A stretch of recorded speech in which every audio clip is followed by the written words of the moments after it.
اللہ کی ذات کے متعلق ایمان والے کو بہت زیادہ احتیاط برتنی ضروری ہے۔ یہ بات اتنی اہم ہے کہ قرآن کریم میں اللہ تعالیٰ فرماتے ہیں وما قدر اللہ حق قدرہ، انسانوں نے اللہ کی قدر ویسی نہیں کی جیسے کرنی چاہیے، انسانوں نے اللہ کو اس طرح نہیں پہچانا جیسا پہچاننا چاہیے۔ ہمارے پرانے بزرگوں کی زبان پر ایک جملہ بہت زیادہ ہوتا تھا جو اوراد شریف کے اندر بھی ہے، سبحانک ما عرفناک حق معرفتک، یا اللہ آپ پاک ہیں، جیسے ہم کو آپ کی پہچان ہونی چاہیے ویسے ہمارے اندر نہیں ہے۔ یہ جو بات کہی جا رہی ہے یہ اس وجہ سے کہی جا رہی ہے کہ بعض دفعہ انسانوں کی زبان سے اللہ کے ذات عالی کے متعلق اتنے خطرناک جملے نکلتے ہیں کہ خطرہ ہے ایمان بھی ختم ہو جائے، اور خطرہ ہے آخرت میں سزا لگے، اور خطرہ ہے دنیا اور آخرت دونوں جگہ سزا لگ جائے جب اللہ کے ذات کے بارے میں جملے زبانوں سے نکلتے ہیں۔ ذرا سی پریشانی آ گئی انسان کی زبان پر آیا، دپان ہے خدا صاحب آر دن اس پہ، خدا چھن بوزنی نا، خبر چھاتی خدا کن خدا اس مشتی گمت۔ یہیں سری نگر شہر سے ایک دفعہ عشاء کی نماز کے بعد مجھے امام صاحب نے فون کیا، واللہ عالم یہ کون سی مسجد کے امام صاحب تھے، کہتے ہیں بہت اوسس دعا کرا، نماز کے بعد میں دعا کر رہا تھا، ایک آدمی نے حمام پر کھڑے ہو کر کے کہا ہے امام صاحب کہا چونکہ میں دعا کر رہا ہوں یہاں کو خدا بوزاں۔ اب وہ کہتا ہے اس آدمی کے بارے میں کیا حکم ہے؟ میں نے کہا جس آدمی نے زہر کھایا وہ خود جب پوچھے گا تو اس کو جواب بتائیں گے، آپ کو بتانے سے کیا نکلے گا، اس کو تو فکر ہی نہیں ہے جس نے اللہ کے بارے میں یہ جملہ بولا۔ ٹھیک اسی طرح سے ایک امام صاحب جو یہاں بھی بار بار میرے پاس آتے رہے ہیں، اس امام صاحب نے مجھ سے کہا کہ میں مسجد میں نماز پڑھا رہا تھا، چونکہ سیلاب کی وجہ سے نقصان بہت ہو گیا تھا، جب سیلاب آیا تھا تو اس وقت مسجد میں ایک آدمی نے کھڑے ہو کر کہا خدا صاحب تجھ متی تھامت، اور ایک شخص نے کیا کہا خدا صاحب بس انہیں کنٹرول ہی روزنو تھی، یا خدا نہ خواستہ حادثہ پیش آ گیا پچ انسان زی سے فنان خدا شبہ ایسورائے اسے نہ بے کہا یہ مجھ سے ظلم کرے۔ اس طرح کے جملے بولنے سے بہت احتیاط برتنی چاہیے۔ ایمان والا جب ایمان والا پختہ ہوگا اس کی زبان سے اس طرح کے جملے نکل ہی نہیں سکتے ہیں، اور اس طرح کے نامناسب جملے ہر زبان میں پائے جاتے ہیں۔ آپ نے مشہور شعر سنا ہوگا، مرزا غالب کا ایک مشہور شعر ہے کہ زندگی گزر رہی ہے اپنی اس حال میں غالب، ہم بھی کیا یاد رکھیں گے کہ خدا رکھتے تھے، اس سے کیا تھا یاد خدا اوسا سون کننا۔ اب زندگی اس حال میں گزر رہی غالب، ذرا سی مشکل آ گئی اور آدمی نے فوراً خدا کے بارے میں کمنٹس پاس کرنے شروع کر دیے، تبصرے شروع کر دیے اللہ کی ذات عالی کے بارے میں۔ اس سلسلے میں بہت لوگوں کو طرح طرح کے غلط جملے زبان سے نکلتے ہیں۔ مثلا کسی کی وفات ہو گئی، اب ہم کہتے ہیں موت کے ظالم پنجوں نے ہم سے چھین لیا۔ یہ ظالم پنجہ کس کو کہہ رہے ہیں آپ؟ یہ جو لکھنے والا لکھتا ہے یا بولنے والا بولتا ہے موت کے ظالم پنجوں نے ہم سے چھین لیا، یہ ظالم پنجہ کس کو کہا جا رہا ہے؟ ظاہر ہے یا تو حضرت ملک الموت ہیں اور وہ اللہ کے حکم کے تابع ہیں، اور انسان اپنے وقت پر دنیا سے رخصت ہوتا ہے، ایک لمحہ بھی آگے پیچھے نہیں جا سکتا۔ بلکہ ذہن میں رکھنا چاہیے یہ جو آج کا خوف رہتا ہے کووڈ سے مر گیا، کینسر سے مر گیا، ایکسیڈنٹ سے مر گیا، یاد رکھنا چاہیے کوئی انسان نہ کووڈ سے مرے گا، نہ کینسر سے مرے گا، نہ ایکسیڈنٹ سے مرے گا۔ موت مرتا ہے انسان اپنے ٹائم پر۔ موت کا تعلق حادثات کے ساتھ نہیں ہے، موت کا تعلق ٹائمنگ کے ساتھ ہے۔ ٹائم آ گیا ہے تو مرے گا، ٹائم نہیں آیا ہے تو چاہے 10 کووڈ ہو جائے، چاہے 10 کینسر ہو جائیں، کچھ نہیں ہوگا۔ کیوں؟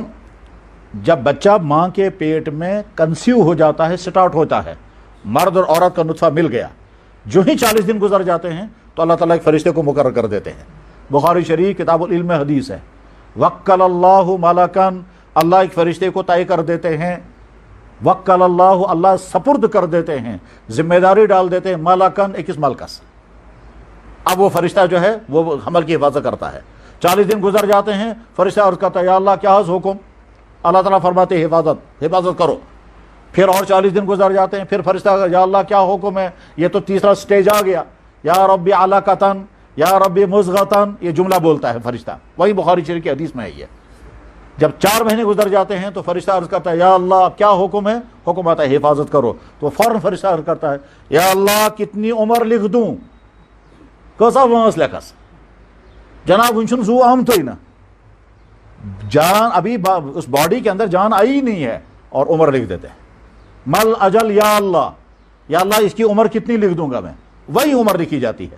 تو دنیا میں انسان کو اپنے اسی عمر کے ساتھ دنیا سے رخصت ہونا ہے. اب آدمی مر گیا تو اس کے بعد پھر تبصرے خدا کی ذات کے بارے میں, خدا اس کا اس کو رتے سنو, خدا اس کا اس طرح پتھر, خدا یہاں تک کہ میں نے خود جملہ سنا کہ جب ایک آدمی کی بیوی کی وفات ہو گئی, تم سمجھ جانا, جب بیوی کی وفات ہو گئی اور مارا شوہر نے, میں خاندارن تمس لوئی موت زنانہ اور تقریباً دہس تمس لایا, روزانہ مار پیٹ کرتا تھا. تو جب بیوی مر گئی اور اتفاق سے ہم بھی اس ہسپتال میں تھے, اور اس بیوی کو جب لایا ہسپتال میں, وہ ہسپتال والوں نے ڈکلیئر کر دیا یہ ہضم ہوئی.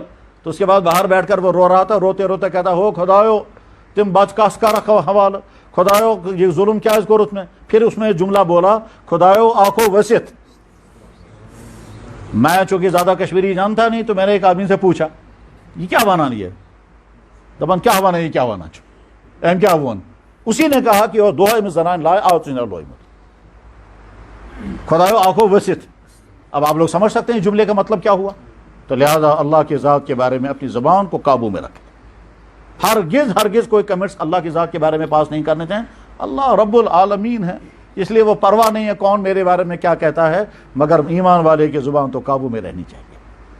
اور یہ عجیب بات ہے کہ جو جتنا اللہ سے ڈرتا ہے اتنا ہی وہ محتاط رہتا ہے, اور جو جتنا اللہ سے بے خوف ہوتا ہے اتنا ہی تبصرے کرتا ہے خدا کی ذات کے بارے میں. اس میں بعض دفعہ بہت پڑھے لکھے لوگ بھی ایسے جملے زبانوں سے بولتے ہیں جس سے لگتا ہے کہ اندر ایمان کے رمق ہے ہی نہیں.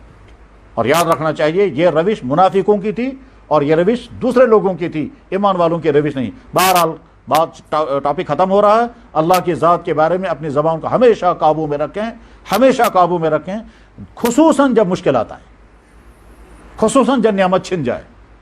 خدائے بکائے لوگ تستاؤنس, یہ اللہ کے بارے میں جملہ بولا جا رہا, خدائے بکائے لوگ تستاؤنس. میں نے خود سنا جملہ, بیمار کے پاس ہم گئے, خبریں گئی تمس بیمارس, ٹھیک مطلب اسے کیا سے کیا حالات, دمن کیا ہوا نہیں, میں چھن سمجھو نا بکائے لوگنس نمبرس. یہی جملہ اس نے بولا, میں چھن سمجھو نا بکائے لوگنس نمبرس. پچھو نا ہو خدایو میں کہو ظلم اس میں کورمت. ہم نے کہا یار نکلو یہاں سے, اس گئے خبریں تمس مگر گامس من, یہ شہرس من نا, شہرس من گئے کس خبریں ہم. تو اس آدمی کے پاس جب گئے تو چونکہ وہ بیچارہ کافی دنوں سے بیمار تھا, وستان گاموں سے, تو ہمارے ساتھ 2-4 آدمی تھے. انہوں نے کہا ہے اللہ تعالیٰ کہنے رحم, دبن ہے میں چن میں رحم ضرورت آسو. یہ مونا اچھا چلے اللہ کرنے میں شفا, دبن ہے میں چن میں شفا دی ضرورت. اس نے کہا چلو تل کرنے میں اللہ تعالیٰ ایمان ہی آتا, دبن ہے میں چن میں سچ ضرورت. انا للہ و انا الیہ راجعون. ہم فوراً نکل گئے وہاں سے. ایک دوسرے بیمار کے پاس پہنچے جو کینسر پیشنٹ تھا اور آخری سٹیج میں تھا.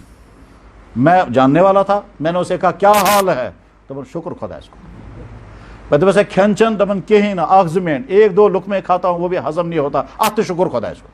میں دبن سے نندر چھا راتس یوان, دبن سہ کیوت راتس چھس آسان ہوشیار وچھان تالوس, ات شکر خدا اس کو. میں نے کہا اولاد خدمت کر رہی ہے, دبن یم چھ آسان راتس کھڑا کہ رات بھر کھڑا رہتے, شکر آتے خدا اس کو. میں دبس خاندار ہن کیا رویہ, دبن سچ آسان بیچار وادان, شکر آتے. 5 باتوں کے جواب میں اس نے 5 مرتبہ کہا شکر خدا اس کو. اور اس پہلے والے نے کیا کہا تھا, نشمے و رحم ضرورت نشمے کیا سے بسوس خدا سے یوت ناراض. میرے بھائی خدا سے ناراض ہونے کی نحوستیں بعض دفعہ اتنی خطرناک ہوتی ہیں, آدمی حیران ہوتا ہے, حیران. مجھے یاد ہے, مجھے اس وقت یاد آ گیا, پھر ہم مکہ مکرمہ میں تھے, حج ہو چکا تھا. مجھے یہاں کشمیر کے ایک معلم الحجاج نے کانٹیکٹ کیا, اس نے کہا ایسا شو مسئلہ گومت اس ون تو اس کا کرو حل. مطلب اس کیا دم ویتو سے فلن بلڈنگ مز چلے گئے ہم اس بلڈنگ میں, وہاں جا کر کے کہتے ہیں یہاں شو حج صاحب, کشمیر کا تھا وہ, یہاں شو حج صاحب. جب ہم مدینہ سے مکہ آ رہے تھے امس گئی بات کیا تھا پریشانی, اس پریشانی کی وجہ سے یوں تھی جب مکہ مکرمہ پہنچے دبن ہے اشورا خدا اس آمد چینس دربارس من سے کیا اس طرح تھی مصیبت, بھائی میں نے حج کرنی.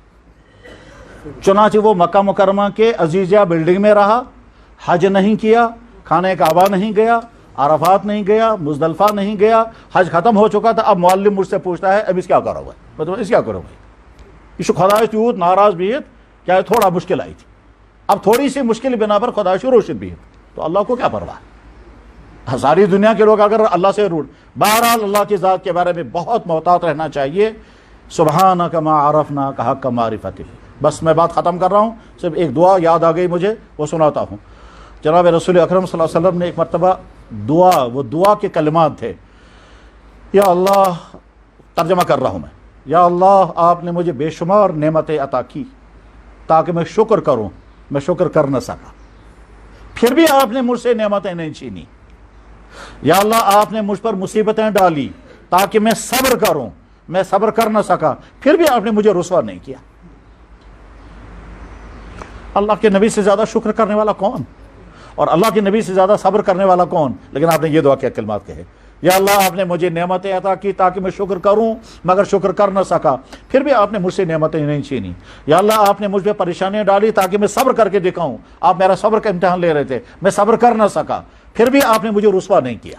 یا اللہ آپ نے مجھے نعمتیں عطا کی تاکہ میں ان کو کھا کر کے اپنے بدن میں طاقت آئے گی، پھر آپ کو راضی کروں گا۔ آپ کی نعمتیں کھا کر میرے بدن میں طاقت آئی مگر میں وہ کر نہ سکا جس سے میں آپ کو راضی کرتا، پھر بھی آپ نے مجھے ذلیل نہیں کیا۔